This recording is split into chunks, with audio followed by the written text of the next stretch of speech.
It is Friday on a Friday. Julie Slater here. We Jason. go. We've got a special guest. You may know him from a small show called Entourage. He's also been in the movies Grosse Pointe Blank, Serendipity, Black Hawk Down, Old School. Oh yeah. He's also a stand-up comedian. He's And been doing stand-up for 10 years. Please welcome to the program, Jeremy Piven. Hello, Jeremy. Thank you. And then tonight, do the kids know where I'm going to be tonight? Yeah, By you've the got way, two shows. You're playing tonight and I tomorrow do. at the Irvine Improv Hall. Holy That shit! I is better figure. tonight, November 7th and 8th. Oh You my better check god. the traffic. Do you have Waze? I do have ways. I do have ways. And I'm excited to get there. I'm going to get there early. I suggest getting there early. And listen, what I'll say to people is they get a little discouraged. They see the VIP is sold out. All that means is the first few rows, which I will destroy you anyway. You don't want the first few rows. You know what I mean? And then they just say you guys and we'll hug it out after for free. So I'll save you money. Get a ticket. It's the price of a movie ticket that you would go and see, The Rock blow something up. You know what I mean? Speaking of The Rock, I did want to play Yeah. one of your bits. Guess who the highest paid actor in Hollywood is? The Rock, right. He's never taken an acting class. Do I sound bitter? Because I am. Yeah. I'm performing in a mall next to a Dave & Buster's, right? So I'm a little bitter. Yeah. He's on a celebrity space shuttle right now counting his money with Kevin Hart, coming up with their next movie, right? By the way, can you hear me in the back? You want to know why? Because I took an acting class.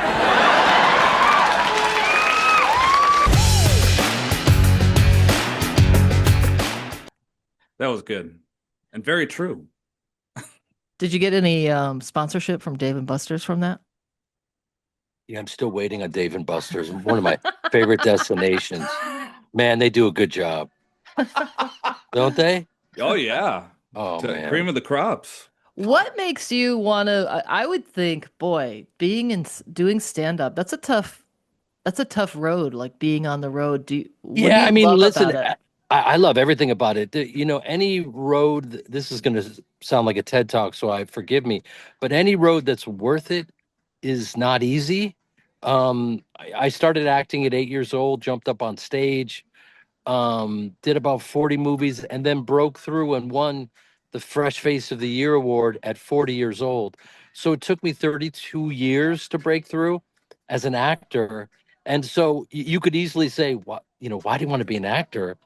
Because everyone does. Everyone's had an experience. Everyone, where they jumped up to the school play, always wondered, because we're all portraying what it's like to be human, and it's a gift and it's an honor. And I got really lucky. I picked my parents. They threw me up on stage at 8 years old with them. I was butchering Chekhov and with John Cusack when we were kids, and he went on to be a movie star. And I've been a journeyman actor ever since. And I was always on stage and improvising and doing sketch comedy, and all roads lead to stand up. And I finally went, wait, what am I doing? I've been terrified of stand up my whole life. It's time to just do it. And it's just so fun. I mean, I can take anything that's going on and put it on stage immediately, and we can all laugh about it. And, right now, no matter what you say, it's going to be divisive. So you might as well just say it. Yeah, Sure. here I am. Yep. We do have some important questions. Do you live in Los Angeles?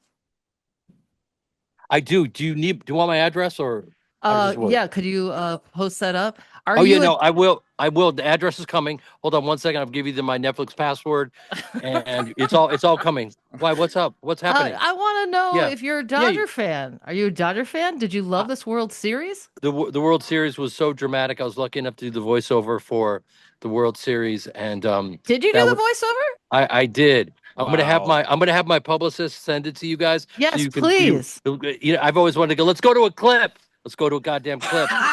You know what I mean? Yeah. That's Uh, really exciting. Were it you was at the really. games? I didn't go to games because I've been on the road you know. But listen, I'm not gonna lie to you. I grew up in Chicago, and I'm a huge Cubs fan. And We we were waited rooting up. for the Cubs Yeah, to make it. Yeah. I yeah, mean, we and wanted to crush them still, but yeah. but listen, the Dodgers. It's so cool because their whole story, it's such an international team. You got Yamamoto, who's like this.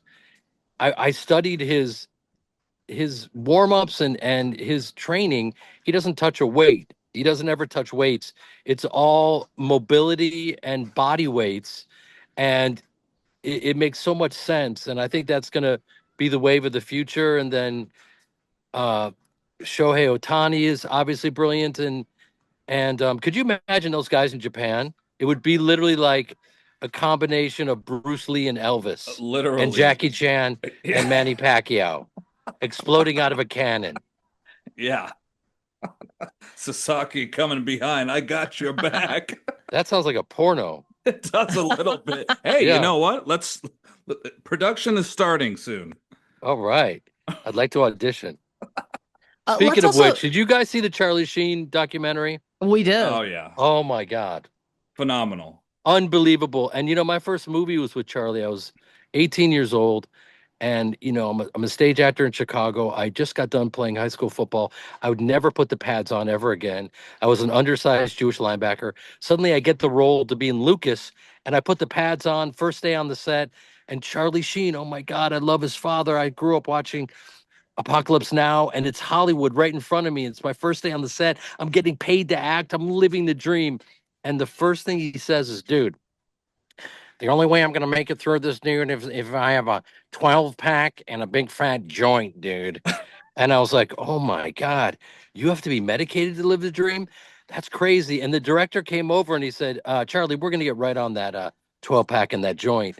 And he goes, dude, I forgot I was mic'd, dude. And so that was day one of my Hollywood experience. Thing about Charlie is he's so authentic and real and honest, and he's been through the belly of the beast, and he's sober, and he's come through it, and we love that. We love it. Yeah, that's And pretty he said amazing. about being, I don't know if you saw this, about being with men. He said, dude, I just flipped the menu, dude. That's all I Yes. did when I wanted to be with some men. I was, looking at steak and mashed potatoes, and I flipped the menu and cocktails. How about a cocktail? He couldn't have said that more perfect. I mean, That is very it was funny. brilliant. He's so Just his- funny and yeah. Oh, yeah. honest, and we're all rooting for him. And by the way, he's been with more than 2.5 men. Good night, everyone. That, my friend, is a well-crafted joke. That's Nice. I like Thank the you. setup. Yep. Yeah. There you go. a good little Uh, dismount. How about you? I heard you're a drummer. You've been playing drums your whole life as well? What Uh, can't I've you been- do besides Well, fly planes? I can't fly a plane. I can't. I'm not good with machines. I'm not good with technology. But I learned how to tap dance for this role that I've coming out in a few months called The Performance, which I've been working on with my sister for over 15 years. And it's one of those things where it's like, if you want something bad enough, you're gonna learn how to do it. And because I played the drums my whole life, I went, okay, well, I've got rhythm. I could figure out how to tap dance. And we tried to get the money for 10 years for this indie film. And every year they said no. I got better at tap, and there you have it. But yeah, I've been playing the drums, and I love the drums. And I it's one of those things where, like anything else, I do have a gift as a drummer. Now, I'm not a great drummer. Like, if a real drummer heard me, they go, nah, he's okay. Like, he could be my drum tech. You know what I mean? Like, if Chad from the Chili Peppers heard me, he go, yeah, he could be my drum tech. But if like a civilian heard me, they go, oh my God, because I can stay in the pocket, I can find any groove. I've sat in with everyone, but the variable is I don't play every day. And if you take a gift and you don't do it all the time, it's like I get to get up on stage every night as a stand-up, and that means I'm performing every night. So I'm a better actor than I've ever been. Hint, hint. Entourage reboot. By the way, I just reposted. You know who the real Ari Gold is? Ari Emanuel, and he was being interviewed, and someone sent it to me on X or Twitter or whatever it's called right now, and I reposted it because they said, "What about a reboot?" And he said, "It's not up to me; it's up to HBO." And I was like, "Okay, we're making some progress." Nice. Wow. Do you have any thoughts about? You seem like you would be a Radiohead fan. I do like Radiohead? I do like Radiohead. We're big Radiohead's fans. incredible. We've been praying for their tour for 3 years, and now Yeah. they're back. We're going to be going to Copenhagen in a few weeks to see them. Oh my God, that's going to be incredible. Do you have a favorite Radiohead song, perhaps? Well, we all love Creep, Mm, right? Oh, we don't? well, I mean, I don't need to hear that too often. Too many Oh, people cover okay. it. Okay, so you're one of these people where you've been around forever and you're gonna go deep in the crates and show me how incredible you are. Do you want Yeah, us no, to I play love that. Creep? I Do you want love us that. to play Creep? You play whatever you want. Yeah, I all right. mean, What other music do you have other favorite bands? I mean, it's not your favorite maybe, but what's your um, favorite band that you love the most? One it's of funny. them. It's funny because growing up, I listened to the Clash and the Who and Public Enemy. I mean, I was all over the place, you know. And then people like Cameron Crowe hired me to do singles, and I get in there, and like most of my roles, I was getting paid scale, so you make a couple $100, and he goes, "Okay, you're the checkout guy, and just improvise." And I started improvising, and I'm like, "Oh my God, Doug Hughley, you're my favorite DJ. You're the only one that can mix up Public Enemy and Elvis Costello. What's so funny about peace, peace, death row? What does a brother know?" And I just start mixing up, mashing and improvising different Elvis Costello and Public Enemy songs. Well, that $200 cameo ended up costing him about 20 grand because they had to pay Elvis and and Public Enemy. So I'm like a really affordable, expensive cameo. You won. Well, I didn't win; they won. They won. You helped them win. Hmm. That's funny. Oh man. All right, we've been chatting with Jeremy Piven, who, by the way, is doing stand-up tonight and tomorrow at the Irvine Improv Hall. Yeah. That's tonight, November 7th. Tomorrow, November 8th. Jeremy Piven, you've been a joy. Thanks for popping on the program, Thank you guys two of so us. much. Thank you. Enjoy Copenhagen and Yeah, Yep. Radiohead. we will. And when they Thank you. play Creep, you go to the bathroom. You know what I mean? This one's for Jeremy. Yeah. Uh-oh. No. I'll see you guys at the Improv.